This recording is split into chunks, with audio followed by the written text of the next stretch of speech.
So I don't know about you, but at the end of the year, at the end of December going into January, I almost always feel very sludgy, is the best word I can use to describe it.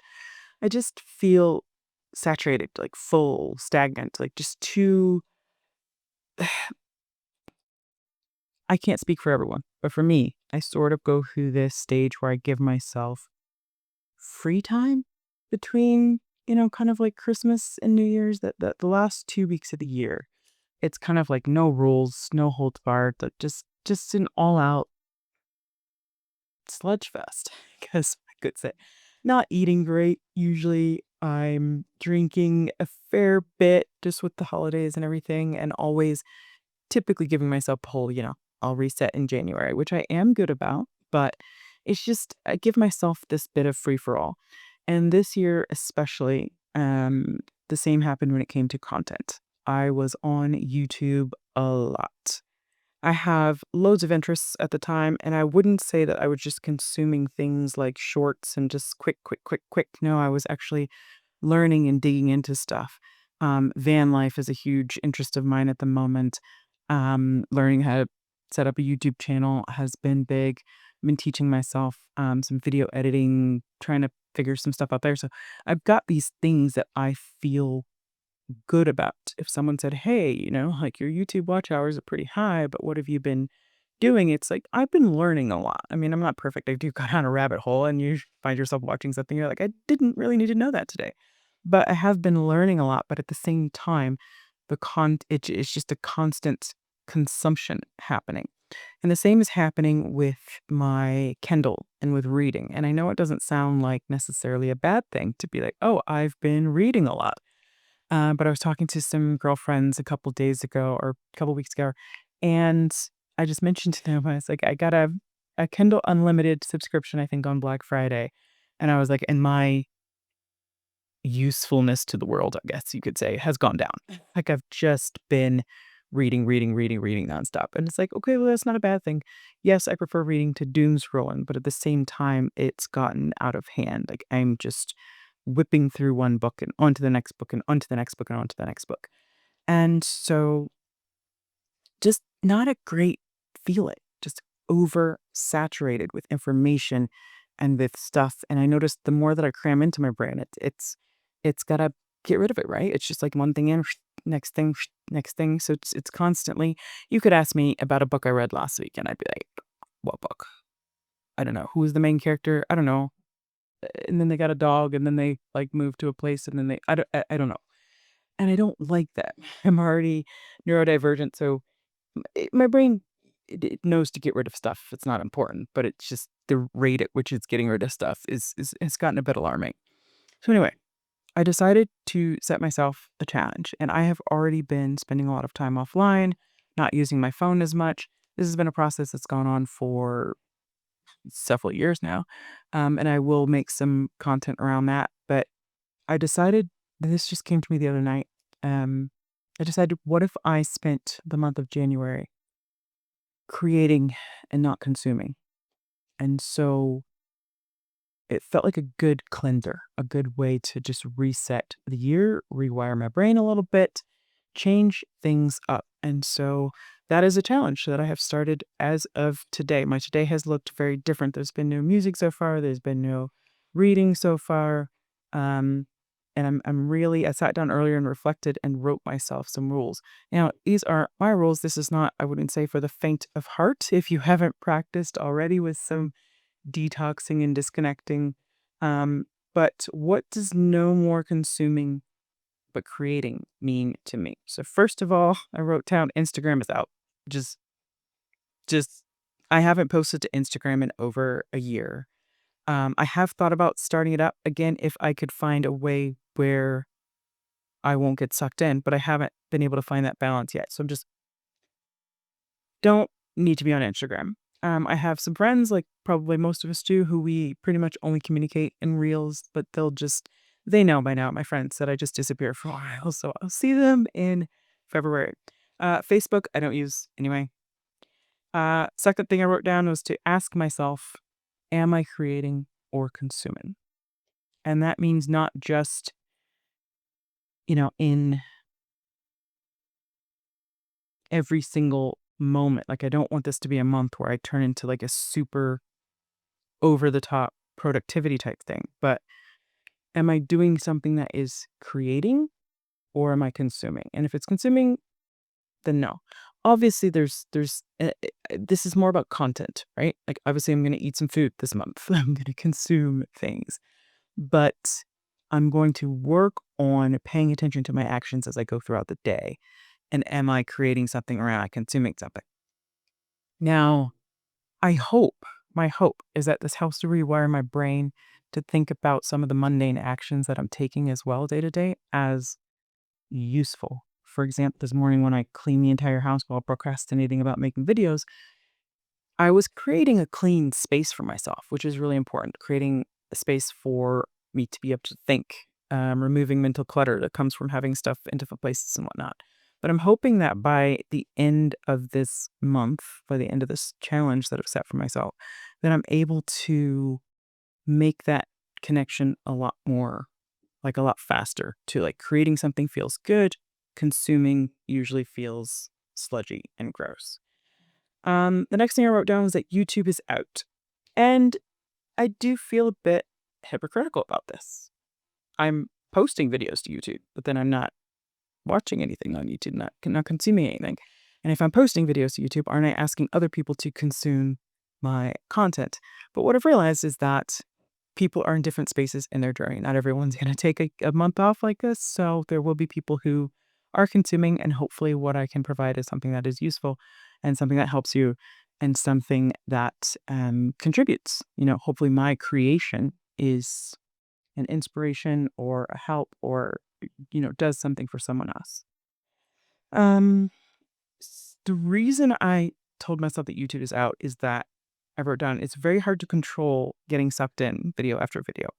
It's hard to look up just one thing, note down your questions, and come back to them in February. Because I can't control my home screen on YouTube. I have certain creators that I follow, but the algorithm knows what I would find interesting and it will just put something else up there. So I might go in for one thing and then 2 hours later, I didn't mean to do that. And that's what I want to get more of. Like, it's fine to go on YouTube, but not if I didn't mean to do it. And right now, spending more time not meaning to do it's just endless, right? Like one thing after another. So, no YouTube for this month. Rugby matches, yes. So I'm a big rugby fan, and I had to think about this. Is sitting down to watch a rugby match consuming? Yes, it is. But what I'm trying to avoid this month is less consuming content. And so, live action sports, I'm going to give it a pass for this month. I can't give up everything. Like, it'll just be impossible. But put myself a note. I must watch the matches with full attention. No multitasking. So that means put the match on, sit down, relax, watch the full match. And that just removes some of this. I don't know how others feel, but I almost always have this need to be doing multiple things. Like, I'm still in the process of my journey of learning how to do less, frankly. So yeah, I'll allow myself rugby if I give full attention. Music, yes, while working. And that's it. And that's going to be hard, I think. When I'm working, I tend to put an album on repeat and it just does its thing while I get into the flow state. But around the house, I don't think I should listen to music this month because I need to create space to hear myself think. Already this morning, just loads of reflection, starting a new year, not necessarily having to journal everything down, but just thinking about things as I go through my day when there's nothing else to do. And I know this. I know a lot of people are afraid of their thoughts. I used to be afraid of my thoughts. It's been, like I said, years that I've been working on this. So this isn't necessarily a challenge that if you've never taken time off your devices that I would start today. Maybe you want to think about picking one of these maybe or reducing something. Books and audiobooks, I'm going to miss them. But no. I'm going to rest my reading for 31 days, and I love reading. I can smash through like 2 books in a day if I'm just left to my own devices. Um, so yeah, no reading, no audiobooks. Because part of the thing too is that I have books inside of me that I want to create, but I can't do that while I am reading someone else's books. So I need to give myself that space to create. Even if I don't write anything this month, just take some time off to think about things. I've noticed that lately with this kind of desire inside of me to create more, that I am taking more notes and about different things that I want to write. So that's something. No courses, no learning, or no learning from someone else. What I'd like to focus on this month is try things, break things. If you don't know things, just try it and see if it works. And if it doesn't, then you'll know. Because yeah, it's so crazy. I mean, I'm a millennial. It's not that long ago that was how we learned.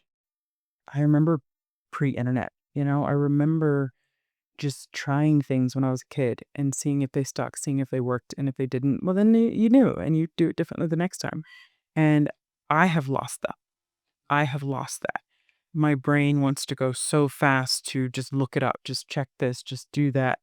And we're subjected to so many opinions online that you don't even know what's necessarily true. So I want to get back to, you know, I have a camera. And of course, as soon as I decided to start this month, it's like, oh, but no, I could finally, learn to use my camera. And I'm like, or you could just pick it up and fiddle with it. Like, I'm not going to be an expert by the end of the month, but I will have learned some things by trial and error that I can then verify with, I don't know, taking a course on it in February or something. AI, this is the big one. I put down work related, yes. So if I'm using it for work, that's fine. If I'm looking something up to help create, then yes, I can use it. General questions, no, save for later. And this one's going to be big as well. I've gotten so used to just running to Google or AI for answers versus just waiting.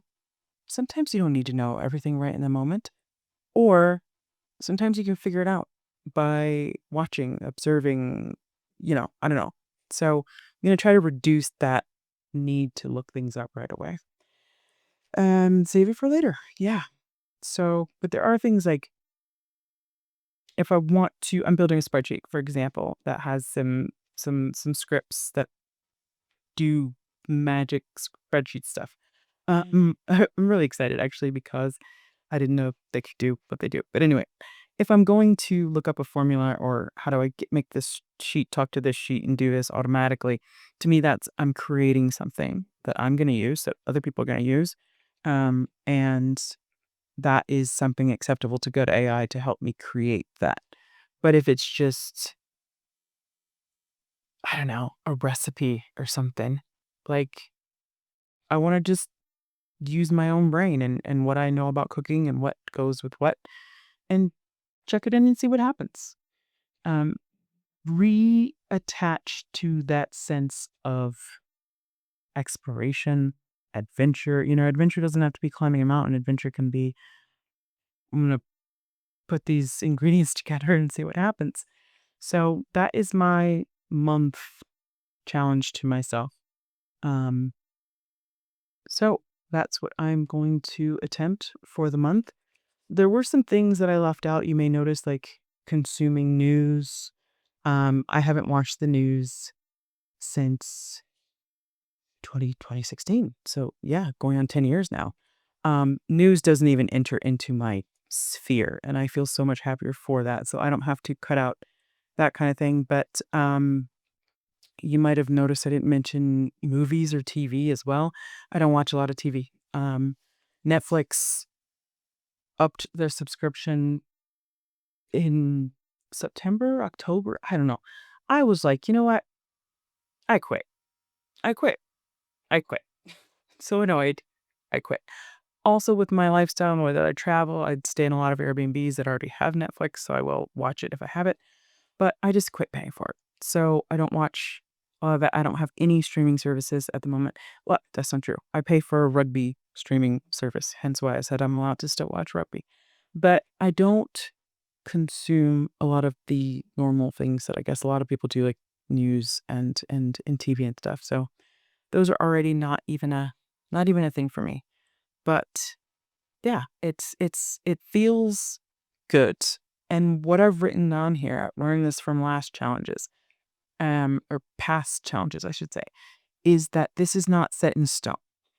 I can adapt it, I can change it, but I want to make sure that I have a starting point so that I know what I'm changing as I go. So, no YouTube. Maybe 2 weeks in, I'm gonna decide, uh, you know, I want to watch, you know, Rewilding Jude this Sunday because I love his stuff, and maybe I'll give myself that as a little treat. I don't know if I'm doing well on the other things. I don't know, but it's a starting point, and I can change it. I'll report back.